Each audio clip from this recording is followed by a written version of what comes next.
Hey friends, Mrs. McBride here. Sorry I'm missing your class. I feel like I'm always snubbing you guys. It's not personal. I love you. Hey, I wanted to talk to you real quick about a couple of things since I'm not here.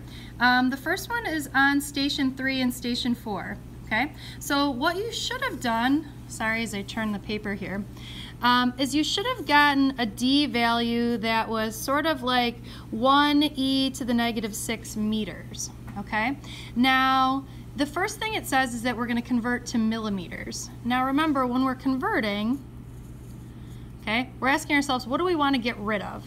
So we want to get rid of the meters. So we put the meters down here and the millimeters up here, or basically you're saying that in 1 meter there is 1,000 millimeters. Okay, so down here when it says we want to convert this value to millimeters, basically you're taking whatever your D value is and multiplying by 1,000. Okay, now this is going to give you the number of millimeters per track. If I want to find the number of tracks per millimeter, basically I just need to do the inverse, right? So if this is millimeters per track and I want tracks per millimeter, I basically just want to do 1 divided by whatever my answer was up here.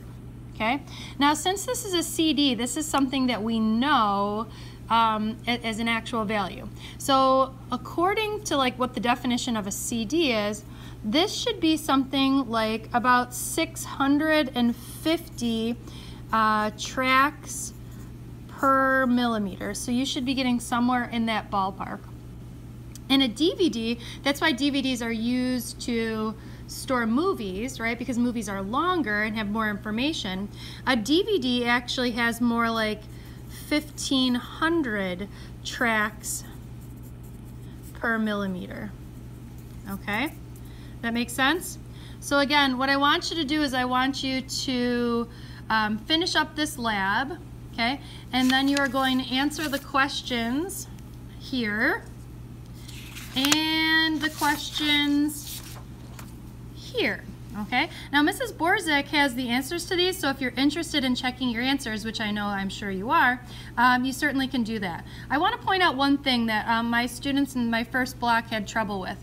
Okay, if I read number 9, number 9 says monochromatic light passes through a 5 times 10 to the negative 5 meter slit, and it's projected onto a screen 0.7 meters away with a distance of between the central bright fringe and the first dark fringe. Okay, the first dark fringe, that's important because that's going to tell you the N number. Okay, now the N number, okay, for the first dark fringe, remember our picture here, this is our N equals 0, that's our firstborn. This is our N equals 1, that's our secondborn, right? If we're looking for the first dark fringe, we're looking for the N equals 0.5, okay? Now just be careful here because like this one, this is question 11, this one is looking for the 5th dark fringe, okay? So think about what that would be, all right? Good luck. Please feel free to check your answers with Mrs. Borzik, and I will see you on Monday. Have a great weekend. Bye, guys.